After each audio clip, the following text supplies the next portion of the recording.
ओम नमो भगवते वासुदेवाय। श्रीमद् भागवत महापुराण के 8वें स्कंध में राजा बलि की स्वर्ग पर विजय।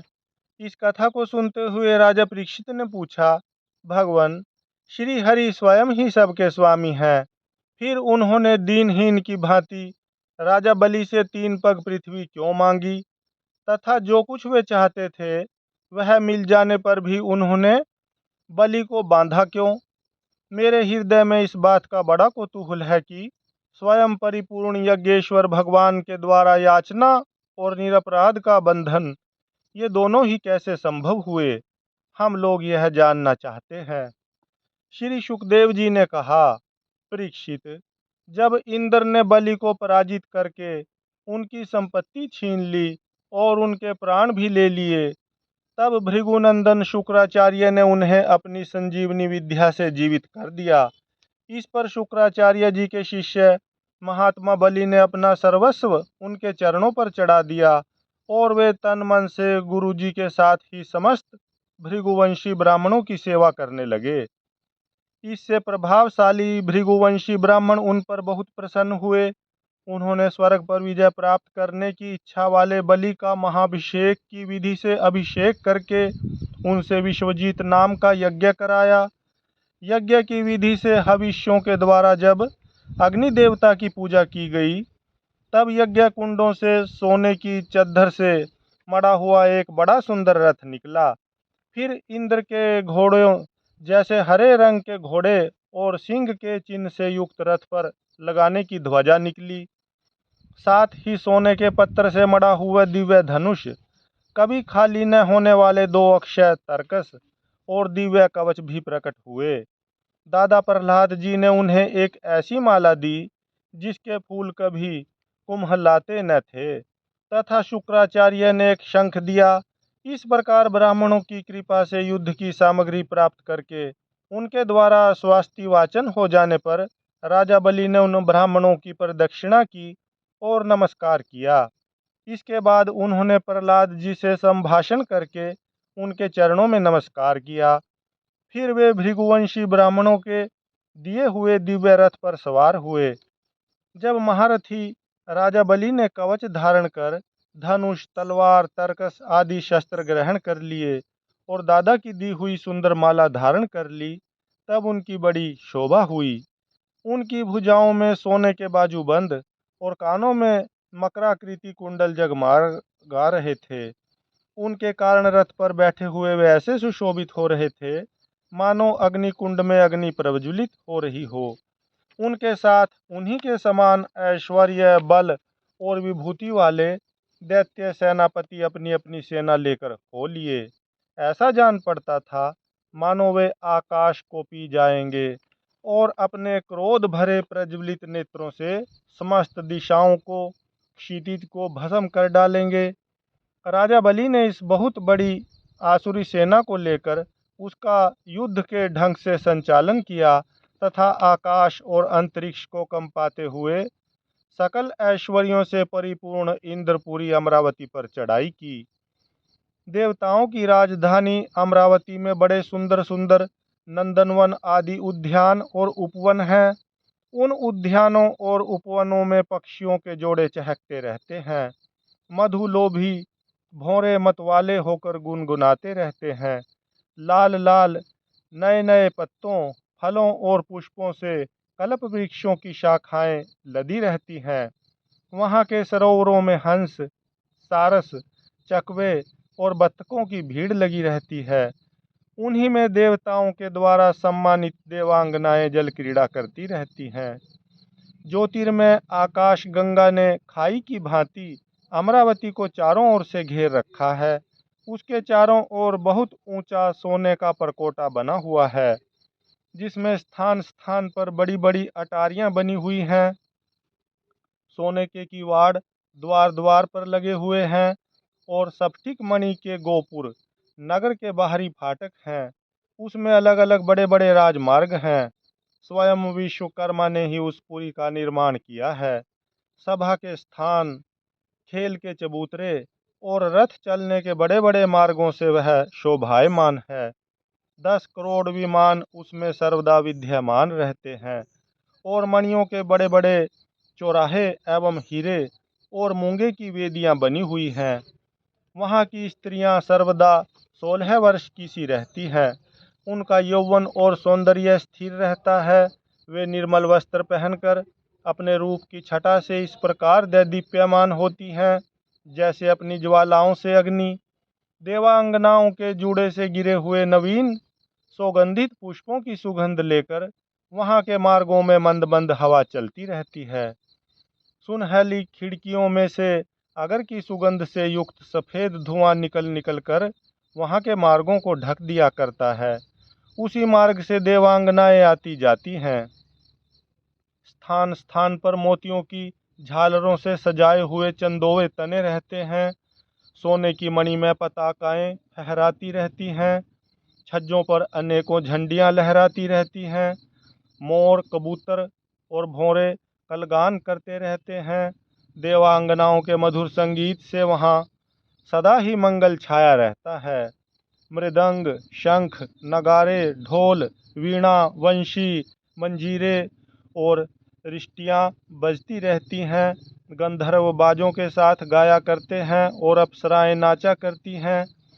इनसे अमरावती इतनी मनोहर जान पड़ती है मानो उसने अपनी छटा से छटा की अधिष्ठात्री देवी को भी जीत लिया है। उस पुरी में अधर्मी, दुष्ट, जीवद्रोही, ठग, मानी, कामी और लोभी नहीं जा सकते। जो इन दोषों से रहित हैं वे ही वहां जाते हैं। असुरों की सेना के स्वामी राजा बलि ने अपनी बहुत बड़ी सेना से बाहर की ओर सब ओर से अमरावती को घेर लिया और इंद्र पत्नियों के हृदय में भय का संचार करते हुए उन्होंने शुक्राचार्य जी के दिए हुए महान शंख को बजाया। उस शंख की ध्वनि सर्वत्र फैल गई। इंद्र ने देखा कि बलि ने युद्ध की बहुत बड़ी तैयारी की है। अतः सब देवताओं के साथ वे अपने गुरु बृहस्पति जी के पास गए और उनसे बोले, भगवान, मेरे पुराने शत्रु बलि ने इस बार युद्ध की बहुत बड़ी तैयारी की है। मुझे ऐसा जान पड़ता है कि हम लोग उनका सामना नहीं कर सकेंगे। पता नहीं किस शक्ति से इनकी इतनी बढ़ती हो गई है। मैं देखता हूँ कि इस समय बलि को कोई भी किसी प्रकार से रोक नहीं सकता। वे प्रलय की आग के समान बढ़ गए हैं और जान पड़ता है मुख से इस विश्व को पी जाएंगे, जीभ से 10 दिशाओं को चाट जाएंगे और नेत्रों की ज्वाला से दिशाओं को भस्म कर देंगे। आप कृपा करके मुझे बतलाइए कि मेरे शत्रु की इतनी बढ़ती का, जिसे किसी प्रकार भी दबाया नहीं जा सकता, क्या कारण है? इसके शरीर, मन और इंद्रियों में इतना बल और इतना तेज कहाँ से आ गया है कि इसने इतनी बड़ी तैयारी करके चढ़ाई की है? देवगुरु बृहस्पति जी ने कहा, इंद्र, मैं तुम्हारे शत्रु बलि की उन्नति का कारण जानता हूँ। ब्रह्मवादी भृगुवंशियों ने अपने शिष्य बलि को महान तेज देकर शक्तियों का खजाना बना दिया है। सर्वशक्तिमान भगवान को छोड़कर तुम या तुम्हारे जैसा और कोई भी बलि के सामने उसी प्रकार नहीं ठहर सकता जैसे काल के सामने प्राणी। इसलिए तुम लोग स्वर्ग को छोड़कर कहीं छिप जाओ और उस समय की प्रतीक्षा करो जब तुम्हारे शत्रु का भाग्य चक्कर पलटे। इस समय ब्राह्मणों के तेज से बलि की उत्तरोत्तर वृद्धि हो रही है। उसकी शक्ति बहुत बढ़ गई है। जब यह उन्हीं ब्राह्मणों का तिरस्कार करेगा तब अपने परिवार पारिकर के साथ नष्ट हो जाएगा। बृहस्पति जी देवताओं के समस्त स्वार्थ और परमार्थ के ज्ञाता थे। उन्होंने जब इस प्रकार देवताओं को सलाह दी तब वे स्वेच्छानुसार रूप धारण करके स्वर्ग छोड़कर चले गए। देवताओं के छिप जाने पर विरोचन नंदन बलि ने अमरावतीपुरी पर अपना अधिकार कर लिया और फिर तीनों लोकों को जीत लिया। जब बलि विश्व विजयी हो गए तब शिष्य प्रेमी भृगुवंशियों ने अपने अनुगत शिष्य से 100 अश्वमेध यज्ञ करवाए। उन यज्ञों के प्रभाव से बलि की कीर्ति कौमुदी तीनों लोकों से बाहर भी 10 दिशाओं में फैल गई और वे नक्षत्रों के राजा चंद्रमा के समान शोभायमान हुए। ब्राह्मण देवताओं की कृपा से प्राप्त समृद्ध राज्य लक्ष्मी का वे बड़ी उदारता से उपभोग करने लगे और अपने को कृतकृत्य ऐसा मानने लगे। कश्यप जी के द्वारा अदिति को पयोव्रत का उपदेश, इस कथा को सुनाते हुए आगे श्री सुखदेव जी कहते हैं, परीक्षित, जब देवता इस प्रकार भाग कर छिप गए और दैत्यों ने स्वर्ग पर अधिकार कर लिया, तब देव माता अदिति को बड़ा दुख हुआ। वे अनाथ सी हो गईं। एक बार बहुत दिनों के बाद जब परम प्रभावशाली कश्यप मुनि की समाधि टूटी, तब वे अदिति के आश्रम पर आए। उन्होंने देखा कि न तो वहाँ सुख शांति है और न किसी प्रकार का उत्साह या सजावट ही है। परीक्षित, जब वे वहाँ जाकर आसन पर बैठ गए और अदिति ने विधि पूर्वक उनका सत्कार कर लिया, तब वे अपनी पत्नी अदिति से, जिसके चेहरे पर बड़ी उदासी छाई हुई थी, बोले, कल्याणी, इस समय संसार में ब्राह्मणों पर कोई विपत्ति तो नहीं आई है। धर्म का पालन तो ठीक ठीक होता है। काल के कराल गाल में पड़े हुए लोगों का कुछ अमंगल तो नहीं हो रहा। प्रिय, गृहस्थाश्रम तो जो लोग योग नहीं कर सकते, उन्हें भी योग का फल देने वाला है। इस गृहस्थाश्रम में रहकर धर्म, अर्थ और काम के सेवन में किसी प्रकार का विघ्न तो नहीं हो रहा है। यह भी संभव है कि तुम कुटुंब के भरण पोषण में व्यग्र रही हो, अतिथि आए हों और तुमसे बिना सम्मान पाए ही लौट गए हों।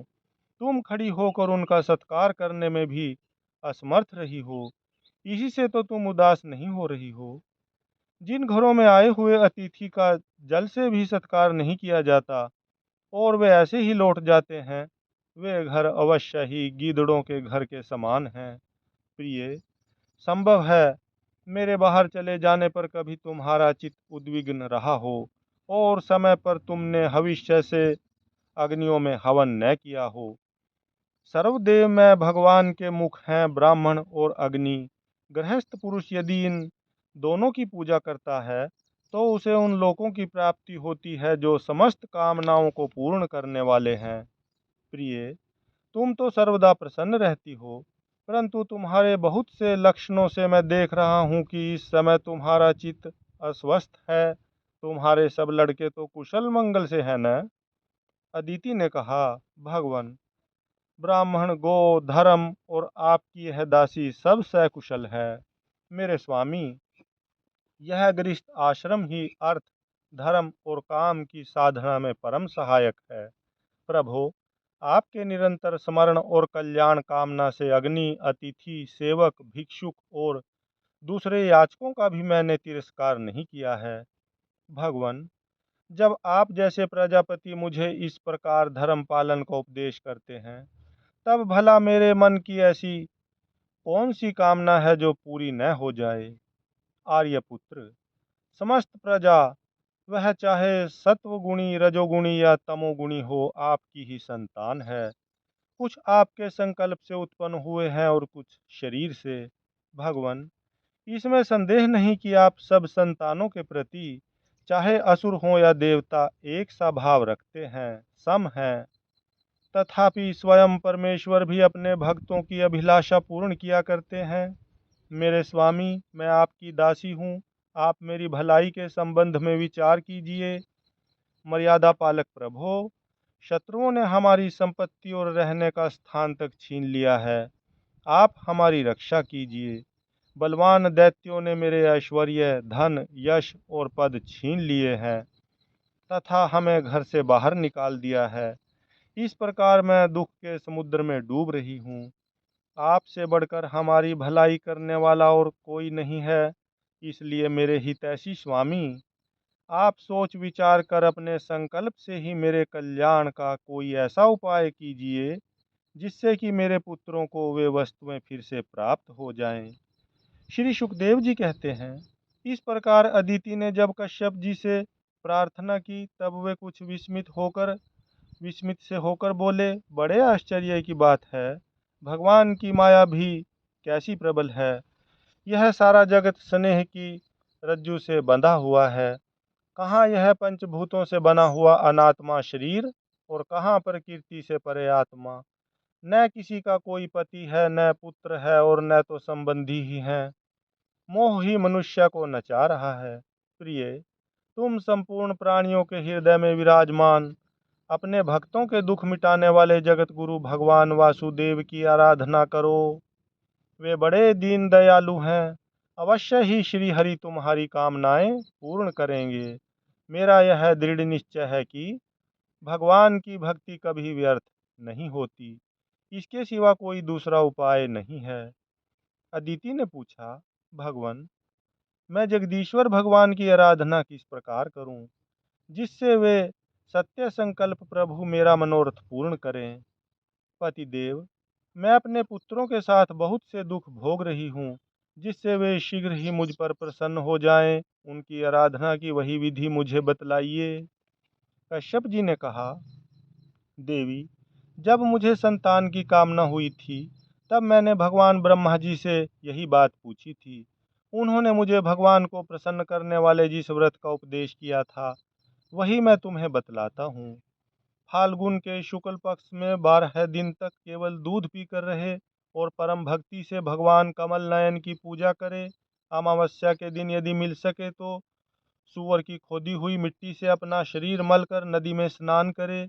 उस समय यह मंत्र पढ़ना चाहिए, देवी, हे देवी, प्राणियों को स्थान देने की इच्छा से वराह भगवान ने रसातल से तुम्हारा उद्धार किया था। तुम्हें मेरा नमस्कार है। तुम मेरे पापों को नष्ट करो। इसके बाद अपने नित्य और नैमित्तिक नियमों को पूरा करके एकाग्र चित्त से मूर्ति, वेदी, सूर्य, जल, अग्नि और गुरुदेव के रूप में भगवान की पूजा करे और इस प्रकार स्तुति करे, प्रभो, आप सर्वशक्तिमान हैं, अंतर्यामी और आराधनीय हैं। समस्त प्राणी आप में और आप समस्त प्राणियों में निवास करते हैं। इसी से आपको वासुदेव कहते हैं। आप समस्त चराचर जगत और उसके कारण के साक्षी भी हैं। भगवान, मेरा आपको नमस्कार है। आप अव्यक्त और सूक्ष्म हैं। प्रकृति और पुरुष के रूप में भी आप ही स्थित हैं। आप 24 गुणों के जानने वाले और गुणों की संख्या करने वाले सांख्य शास्त्र के प्रवर्तक हैं। आपको मेरा नमस्कार है। आप यह यज्ञ हैं। आप वह यज्ञ हैं जिसके प्रायणीय और उदयनीय ये 2 कर्म सिर हैं। प्रातः, मध्याह्न और सायं ये 3 सवन ही 3 पाद हैं। चारों वेद 4 सींग हैं। गायत्री आदि 7 छंद ही 7 हाथ हैं। यह धर्म में वृषभ रूप यज्ञ वेदों के द्वारा प्रतिपादित है और इसकी आत्मा है स्वयं आप। आपको मेरे नमस्कार हैं। आप ही लोक कल्याणकारी शिव और आप ही प्रलयकारी रुद्र हैं। समस्त शक्तियों को धारण करने वाले भी आप ही हैं। आपको मेरा बार बार नमस्कार है। आप समस्त विद्याओं के अधिपति एवं भूतों के स्वामी हैं। आपको मेरा नमस्कार। आप ही सबके प्राण और आप ही इस जगत के स्वरूप भी हैं। आप योग के कारण तो हैं ही, स्वयं योग और उससे मिलने वाला ऐश्वर्य भी आप ही हैं। हे हिरण्यगर्भ, आपके लिए मेरा नमस्कार। आप ही आदि देव हैं, सबके साक्षी हैं। आप ही नर नारायण ऋषि के रूप में प्रकट स्वयं भगवान हैं। आपको मेरे नमस्कार। आपका शरीर मरकतमणि के समान सांवला है। समस्त संपत्ति और सौंदर्यों की देवी लक्ष्मी आपकी सेविका हैं। पीताम्बरधारी केशव, आपको मेरे बार बार नमस्कार। आप सब प्रकार के वर देने वाले हैं। वर देने वालों में श्रेष्ठ हैं तथा जीवों के एकमात्र वर्णीय हैं। यही कारण है कि धीर विवेकी पुरुष अपने कल्याण के लिए आपके चरणों की रज की उपासना करते हैं। जिनके चरण कमलों की सुगंध प्राप्त करने की लालसा से समस्त देवता और स्वयं लक्ष्मी जी भी सेवा में लगी रहती हैं, वे भगवान मुझ पर प्रसन्न हों। प्रिय, भगवान ऋषिकेश का आवाहन पहले ही कर लें। फिर इन मंत्रों के द्वारा पाद्य आचमन आदि के साथ श्रद्धा पूर्वक मन लगाकर पूजा करें। गंध माला आदि से पूजा करके भगवान को दूध से स्नान करावें। उसके बाद वस्त्र यज्ञोपवीत आभूषण पाद्य आचमन गंध धूप आदि के द्वारा द्वादशाक्षर मंत्र से भगवान की पूजा करें। द्वादशाक्षर मंत्र है ओम नमो भगवते वासुदेवाय। यदि सामर्थ्य हो तो दूध में पकाए हुए तथा घी और गुड़ मिले हुए शाली के चावल का नैवेद्य लगावें और उसी का द्वादशाक्षर मंत्र से हवन करें। उस नैवेद्य को भगवान के भक्तों में बांट दें या स्वयं पालें। आचमन और पूजा के बाद तांबूल निवेदन करें। 108 बार द्वादशाक्षर मंत्र का जप करें और स्तुतियों के द्वारा भगवान का स्तवन करें। प्रदक्षिणा करके बड़े प्रेम और आनंद से भूमि पर लौटकर दंडवत प्रणाम करें। निर्माल्य को सिर से लगाकर देवता का विसर्जन करें। कम से कम 2 ब्राह्मणों को यथोचित रीति से खीर का भोजन करावें। दक्षिणा आदि से उनका सत्कार करें। इसके बाद उनसे आज्ञा लेकर अपने इष्ट मित्रों के साथ बचे हुए अन्न को स्वयं ग्रहण करें।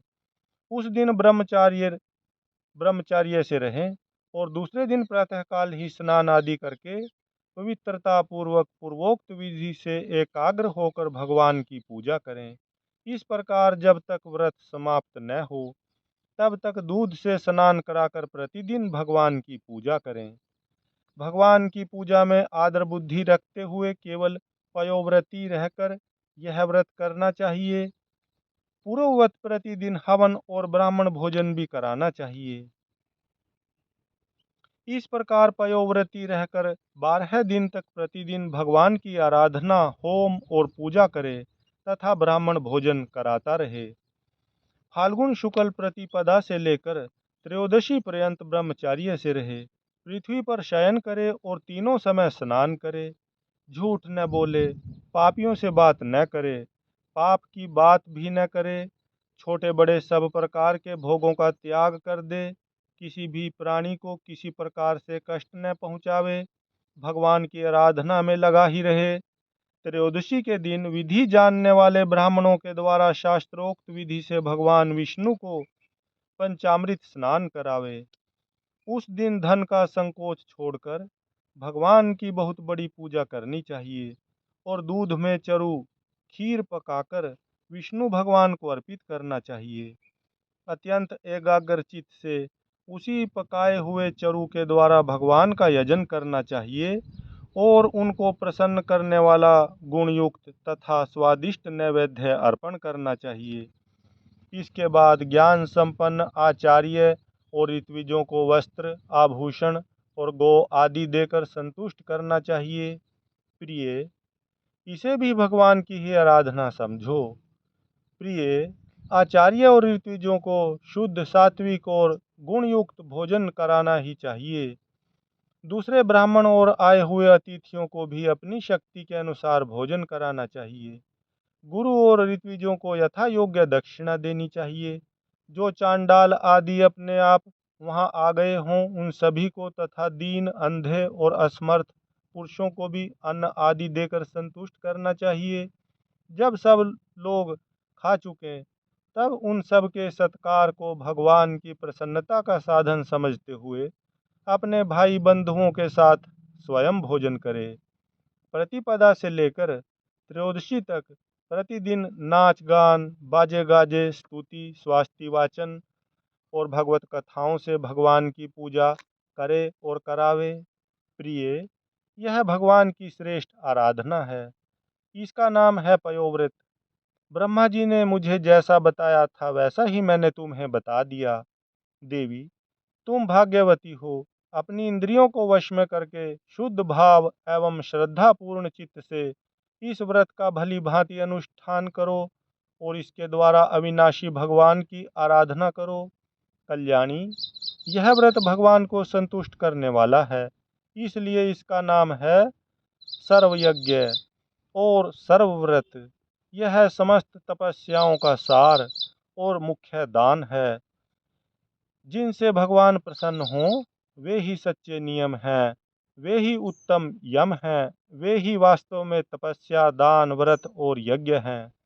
इसलिए देवी, संयम और श्रद्धा से तुम इस व्रत का अनुष्ठान करो। भगवान शीघ्र ही तुम पर प्रसन्न होंगे और तुम्हारी अभिलाषा पूर्ण करेंगे। हरि ओम तत्सत। हरि ओम तत्सत। हरि ओम तत्सत।